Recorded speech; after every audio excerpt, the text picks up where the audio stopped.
एक बड़े से खूबसूरत बावर्ची खाने में बहुत सी सब्जियां और खाने रहते थे। वहाँ आलू, प्याज, मिर्चें, टमाटर, समोसे, बर्गर और जूस सब एक दूसरे के साथ रहते थे। इसी किचन में एक नन्हा सा लाल टमाटर रहता था जिसका नाम टमी था। टमी बहुत खुशमिजाज था, मगर उसे एक बात का बहुत दुख था। सब लोग कहते थे, अरे टमाटर तो बस सलाद के काम आता है। किचन में ताज़ा ताज़ा गरम समोसे आए। उनमें एक बहादुर समोसा था जिसका नाम समी था। टिम्मी एक कोने में उदास बैठा है। समी ने पूछा, क्या हुआ दोस्त? टिम्मी बोला। टमी बोला, सब मुझे कमजोर समझते हैं, कोई मुझे खास नहीं समझता। समी हंसा और बोला, दोस्त, हर खाने की अपनी अहमियत होती है। टमी हैरान हुआ, वाकई? समी बोला, हाँ, मेरे बगैर लोग रह सकते हैं, मगर तुम्हारे बगैर चटनी कैसे बनेगी?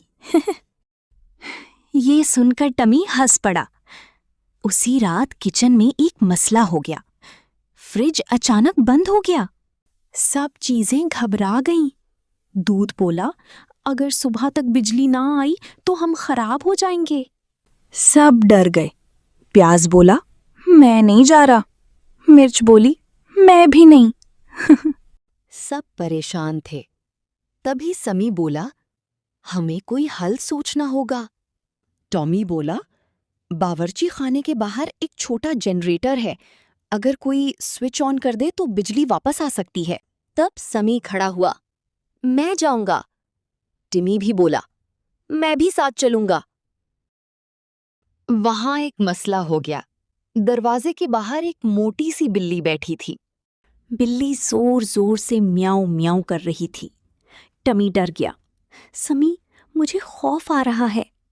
समी बोला, बहादुर वो नहीं जो डरता नहीं, बहादुर वो है जो डर के बावजूद सही काम करे। दोनों आगे बढ़े। अचानक बिल्ली ने आंख खोली। टमी जल्दी से एक तरफ लुढ़क गया। समी ने कहा, दौड़ो। दोनों तेजी से भागे। बिल्ली उनके पीछे आने लगी।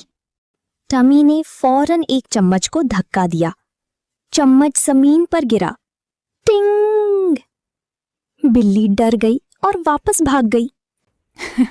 समी हंसने लगा, वाह टमी, तुम तो बहुत ज़हीन हो। आखिरकार दोनों जनरेटर तक पहुंच गए। समी ने जोर लगाकर स्विच ऑन किया। ठक! अचानक पूरा किचन रोशन हो गया। सब खुशी से चिल्लाने लगे, वाह! दूध बोला, हम बच गए। आलू नाचने लगा। उसने टमी और समी को हीरो करार दिया। बावर्ची भी सुबह आया तो हैरान रह गया, अरे सब कुछ तो बिल्कुल ठीक है। उस दिन के बाद किसी ने टमाटर को कमजोर नहीं कहा और समी और टमी बेहतरीन दोस्त बन गए। मगर कहानी अभी खत्म नहीं हुई थी। एक दिन किचन में खबर आई कि शहर में बेस्ट फूड मुकाबला होने वाला है। जीतने वाले को सुनहरी प्लेट मिलनी थी। बर्गर बोला, ये मुकाबला तो मैं जीतूंगा। पिज़्ज़ा बोला, नहीं, सब मुझे पसंद करते हैं। समी ने टमी से कहा, हम भी हिस्सा लेते हैं। टमी हैरान हुआ, हम? मगर कैसे? समी बोला, दोस्ती के साथ। मुकाबले वाले दिन सब तैयार थे। बर्गर ने फैंसी सॉस लगाई, पिज़्ज़ा ने एक्स्ट्रा चीज डाली, मगर समी और टमी ने मिलकर मजेदार चटनी वाले स्पेशल समोसे बनाए। जब जज ने टेस्ट किया तो उसकी आंखें चमक उठीं। वो बोला, वाह, ये तो बेहतरीन है। और फिर ऐलान हुआ, इस साल का बेस्ट फूड अवार्ड जाता है समी और टमी को। पूरा हॉल तालियां बजाने लगा। टमी की आंखों में खुशी के आंसू आ गए। उसने कहा, अगर सच्चा दोस्त साथ हो तो कोई भी कमजोर नहीं रहता। समी बोला, और टीम वर्क सबसे बड़ी ताकत है। इस दिन के बाद दोनों पूरे शहर में मशहूर हो गए और शहर के बच्चे कहते, हमें समी और टमी वाले समोसे चाहिए।